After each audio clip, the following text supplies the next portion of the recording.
Japan में शुरुआत से ही फेरी टेल्स का काफी ज्यादा प्रचलन रहा है। इस फिल्म की कहानी उसी फेरी टेल्स के एक कैरेक्टर की है जिसे दुनिया घोस्ट के नाम से जानती है। जापानीज कहानियों के अनुसार ये आदमी एक तरह का लेजेंड रहा है जिसने काफी सारी लड़ाइयां लड़ी और वो कभी नहीं हारा। इसको घोस्ट कहने की पीछे की वजह यह है कि लोगों का मानना है कि ये आदमी मर के फिर से जिंदा हो जाता है और यही कारण है कि इस फिल्म का नाम भी है रीबॉर्न, जो 2016 की एक जापानीज एक्शन ड्रामा है। तो कहानी की शुरुआत में हम किसी टास्क फोर्स के काफी सारे सोल्जर्स को देखते हैं। ये सब लोग अपनी वार ट्रेनिंग के लिए किसी बिल्डिंग में गए थे और इनके इंस्ट्रक्टर के गाइडेंस में बहुत ही अच्छे से इनकी ट्रेनिंग चल रही थी। लेकिन तभी वहां कोई अनजान शख्स पहुंचकर बारी बारी से इन सोल्जर्स को मारने लगता है। ट्रेनिंग के लिए आए इन सारे सोल्जर्स को खत्म करने के बाद वो आदमी इनके ट्रेनर को भी मार देता है। इस आदमी का नाम है एबिस और ये इस कहानी का सबसे ज्यादा डार्क कैरेक्टर है। एबिस एक हाईली ट्रेंड फाइटर होने के साथ साथ काफी ज्यादा सनकी भी है और इसीलिए वो अपने दोस्त या दुश्मन किसी को भी खत्म करने से पहले जरा भी नहीं सोचता। इसके बाद यहाँ से कुछ साल बाद का समय दिखाया जाता है। यहाँ हम साची नाम की एक छोटी लड़की को देखते हैं जो अपनी उम्र के बच्चों के मुकाबले दूसरों से थोड़ी अलग है। वो डिसिप्लिन होने के साथ साथ काफी संवेदनशील भी है और उसके ऐसा होने की मेन वजह है उसके अंकल जिसके साथ वो रहती है। साची के अंकल का नाम है तोशिरो, जो एक डिपार्टमेंटल स्टोर चलाते हैं और साची को लगता है कि उसके अंकल तोशिरो ही वो लेजेंड घोस्ट हैं जिसकी कहानियां वो अपनी फेरी टेल्स में पढ़ा करती है। तोशिरो एक बहुत ही सीधा साधा सा शांत किस्म का आदमी है, लेकिन अक्सर उसे इस तरह के सपने आते हैं जिसमें वो अपनी पुरानी वार और उसमें होने वाली मार काट को देखता है।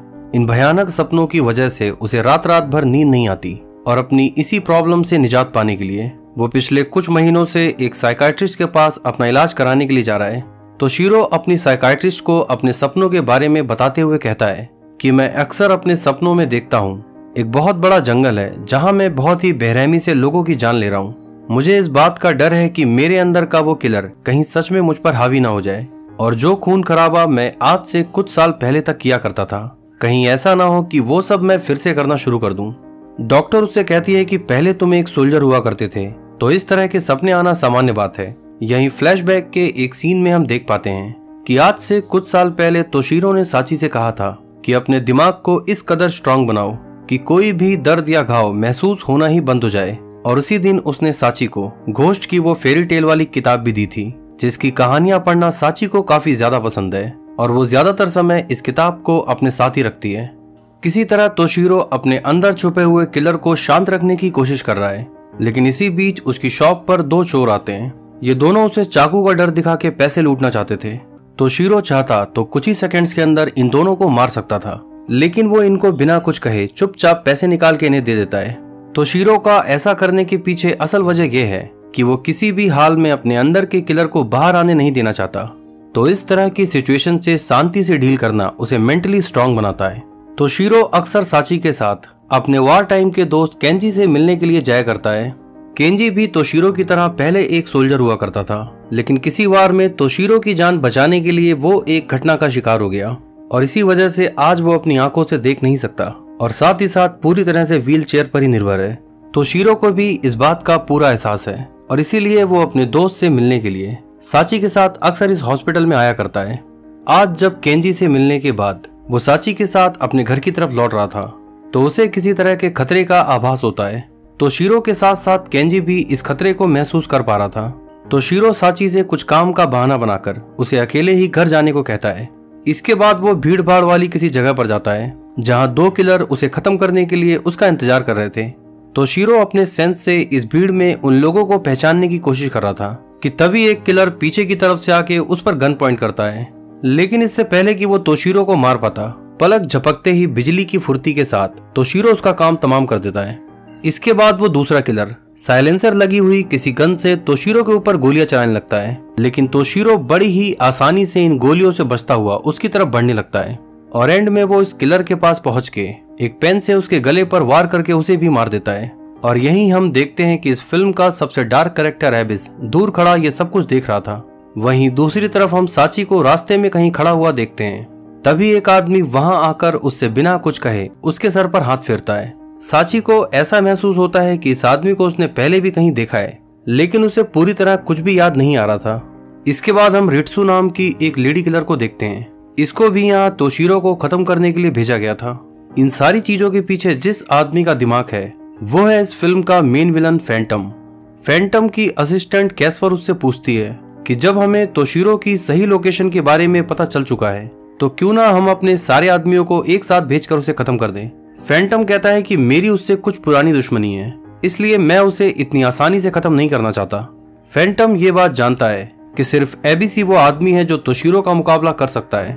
यही हमें कैस्पर के लैपटॉप की स्क्रीन को देखकर पता चलता है कि तोशिरो और एबिस पहले फैंटम के लिए ही काम किया करते थे और तोशिरो का ही कोड नेम है घोस्ट, क्योंकि अपनी टीम की नजर में वो एक लेजेंड फाइटर था। इधर जब तोशिरो अपनी साइकाइट्रिस्ट के साथ अगला सेशन ले रहा था तो वो तोशिरो से पूछती है कि जब तुम अपने सपनों में इतने सारे लोगों को मारते हो तब क्या तुम्हें अपने मरने का डर नहीं लगता। तोशिरो कहता है कि मैंने कभी मौत को महसूस नहीं किया, इसलिए मुझे नहीं पता कि मौत का डर कैसा होता है। डॉक्टर उससे कहती है कि चलो मान लो कि मेरे हाथ में एक गन है और इस गन से अब मैं तुम्हें शूट करने वाली हूँ, तो बताओ क्या तुम अब डर को महसूस कर पा रहे हो। लेकिन तोशिरो अपनी फाइटिंग स्किल के हाथों मजबूर होकर पलक झपकते ही उसकी आंखों के सामने से गायब हो जाता है और फिर वो अपनी डॉक्टर के पास जाकर कहता है कि इतने समय में तो मैं तुम्हें 4 से 5 बार खत्म कर सकता हूँ। डॉक्टर बुरी तरह से घबरा कर सोचने लगती है कि आखिर ये किस तरह के पागल से मेरा पाला पड़ा है। इसके बाद शाम के समय जब तोशिरो साची के साथ अपने किसी दोस्त के बार में था तो उसे फिर से कुछ खतरे का आभास होने लगता है। वो अपने दोस्त से कहता है कि मुझे कुछ काम से बाहर जाना है, तब तक तुम साची का ख्याल रखो। इसके बाद जब वो बाहर आता है तो उसका मुकाबला फैंटम के काफी सारे छुपे हुए किलर से होता है। तोशिरो बहुत ही आसानी से एक एक करके इन सबको मार देता है।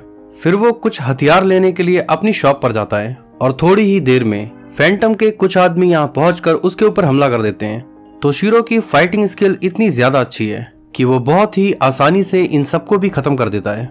फिर वो जब यहाँ से बाहर निकलने वाला था, इसी वक्त यहाँ पर कार्ल और जिन नाम के 2 आदमी आते हैं।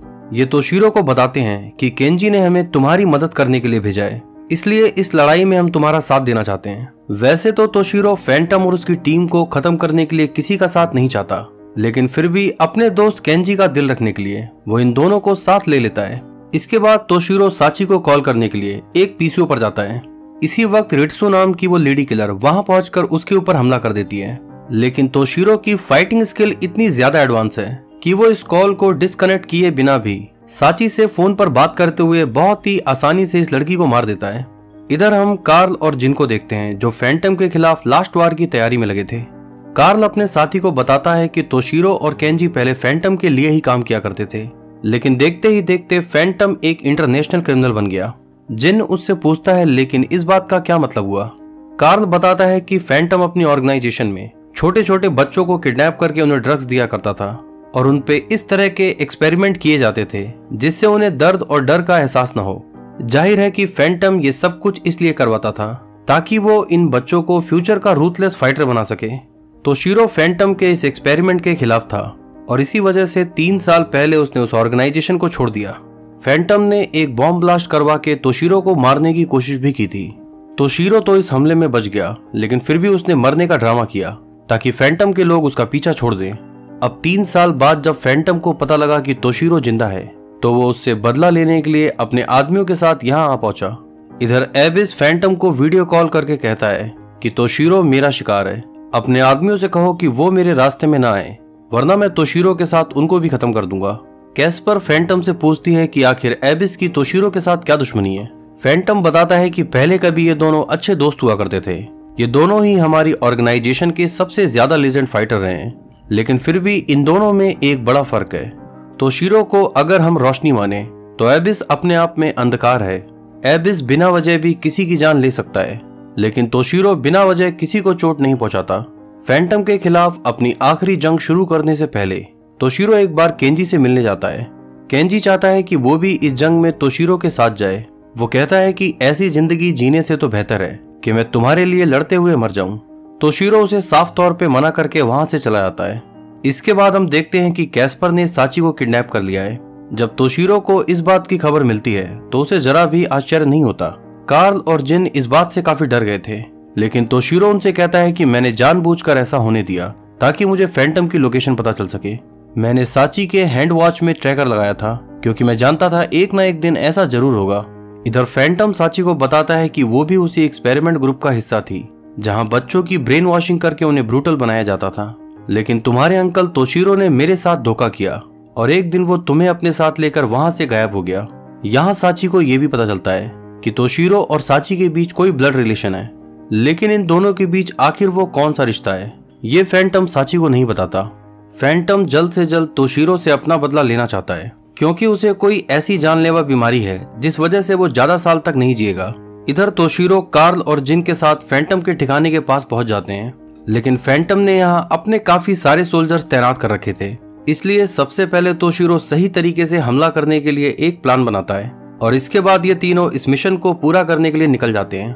तोशीरो एक एक करके फैंटम के आदमियों को मारते हुए जंगल में ऊपर की तरफ बढ़ रहा था। कार्ल और जिन भी अपनी क्षमता के अनुसार उसका बराबर साथ देते हैं। इसी बीच हम देखते हैं कि एबिस भी इस जंगल में पहुंच चुका है और वो भी तोशीरो की तरह ब्रूटली फैंटम के आदमियों को मारने लगता है। तोशीरो के फाइट करने का तरीका काफी यूनिक है क्योंकि वो मार्शल आर्ट की एक बड़ी ही अजीबोगरीब form zero range combat system का यूज करता है। इस फाइट के दौरान जिन का मुकाबला कैस्पर से होता है। जिन उसे एक टीन एज बच्चा समझ के छोड़ देता है, लेकिन इसी बात का फायदा उठाकर कैस्पर उसे बुरी तरह से मार देती है। इसके बाद जब कैस्पर का सामना तोशीरो से होता है तो वो इसकी बुरी तरह से पिटाई करने लगता है। कैस्पर उसे दिखाती है कि उसकी बॉडी में एक बॉम्ब बंधा हुआ है। जब वो इस बॉम्ब से तोशीरो को खत्म करने के लिए उसके पास जाती है तो वो बड़ी ही सफाई से इस बॉम्ब का वायर कट कर देता है, जिस वजह से ये बॉम्ब ब्लास्ट नहीं हो पाता। फिर वो कैस्पर को भी खत्म करने के बाद आगे बढ़ने लगता है। काफी देर तक फाइट करने के बाद तोशीरो को महसूस होता है कि एबिस भी यहीं आसपास ही कहीं है और यहाँ फ्लैशबैक के एक सीन में हमें इन दोनों के बीच की दुश्मनी की वजह पता चलती है।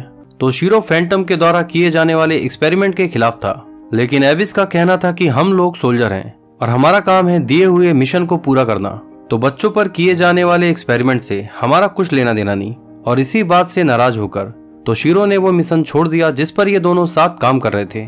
इधर फैंटम ताशी को बताता है कि उसने तोशीरो का कोड नेम घोस्ट क्यों रखा था, क्योंकि जापान में चलने वाली परी कथाओं के अनुसार घोस्ट एक ऐसा लेजेंड कैरेक्टर है जिसने बहुत सारे युद्ध लड़े और वो कभी नहीं हारा।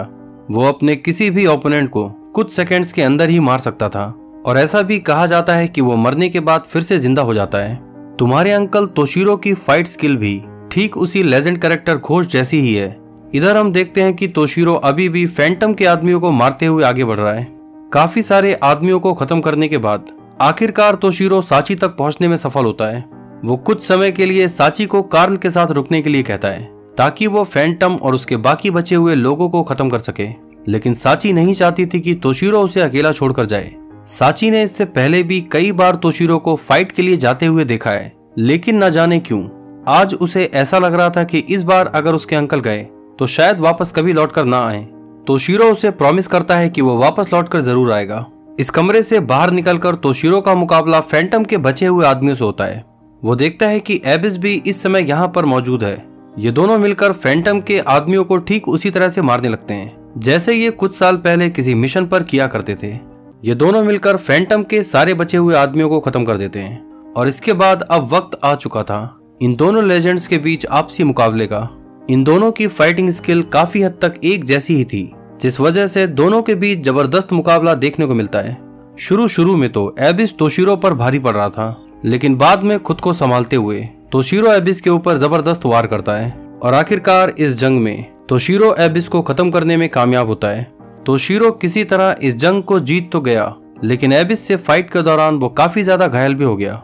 वो साची को कॉल करके बताता है कि वो पूरी तरह से ठीक है और अपने वापस आने का प्रॉमिस वो जरूर पूरा करेगा। फिर अंत में उसका सामना फैंटम से होता है। फैंटम उससे कहता है कि मेरे साथ धोखा करके तुमने अच्छा नहीं किया। आखिर क्या फायदा हुआ तुम्हें इतनी ट्रेनिंग देने का जब तुम अपनी स्किल का इस्तेमाल मेरे ही खिलाफ करने लगे। अब तुम पहले जैसे घोस्ट नहीं रहे, ना तो किसी को तुम्हारा नाम पता और ना ही कोई तुम्हारी परवाह करता है। तोशीरो उससे कहता है कि ये तुम्हारी गलतफहमी है कि तुमने मुझे ढूंढ निकाला, बल्कि सच तो ये है कि मैं खुद तुमसे मिलना चाहता था। तोशीरो अपना वेपन निकालकर फैंटम को खत्म करने की तैयारी में था, लेकिन इसी वक्त फैंटम उसको हिप्नोटाइज करने लगता है। इसके लिए वो तोशीरो के सामने वो सारी पुरानी बातें बोलता है जो ट्रेनिंग के दौरान उसे सिखाई गई थी। तोशीरो काफी हद तक उसके इस जाल में फंसकर पूरी तरह से असहाय हो जाता है और इसी समय फैंटम एक बड़ा सा चाकू लेकर तोशीरो की गर्दन काटने ही वाला था कि अचानक से तोशीरो बिजली की रफ्तार से उसकी गर्दन उड़ा देता है। लेकिन फैंटम का चाकू तोशीरो के गले में काफी हद तक लग चुका था, जिस वजह से उसका काफी खून बहने लगता है। थोड़ी ही दूर चलने के बाद वो जमीन पर गिरकर अपनी अंतिम सांसें गिनने लगता है। मरने से पहले वो साची के लिए अपने आखिरी शब्द ये कहता है कि इस बार तुम्हारे डैडी अपना प्रॉमिस पूरा नहीं कर पाएंगे। तो यहाँ हमें पता चलता है कि साची असल में तोशीरो की बेटी है, लेकिन फिर भी उसने ये बात हमेशा साची से छुपा के रखी। फिल्म के आखिरी सीन में हम देखते हैं कि साची वो फेरी टेल्स वाली किताब जमीन में दफना रही है जो कभी उसे तोशीरो ने गिफ्ट दी थी। इसके पीछे की वजह शायद ये है कि अब साची इन फेरी टेल्स में लिखे लेजेंड्स की कहानियां नहीं पढ़ना चाहती, क्योंकि अब साची की लाइफ में उसके अंकल तोशीरो ही सबसे बड़े लेजेंड रहेंगे। और यहीं हम तोशीरो की भी एक झलक देख पाते हैं जो कहीं दूर खड़ा साची को देख रहा था। अब ये आदमी सच में तोशीरो है या उसका घोस्ट, ये कह पाना तो मुश्किल है। और इसी सस्पेंसफुल एंडिंग के साथ ये फिल्म यहाँ पर समाप्त होती है।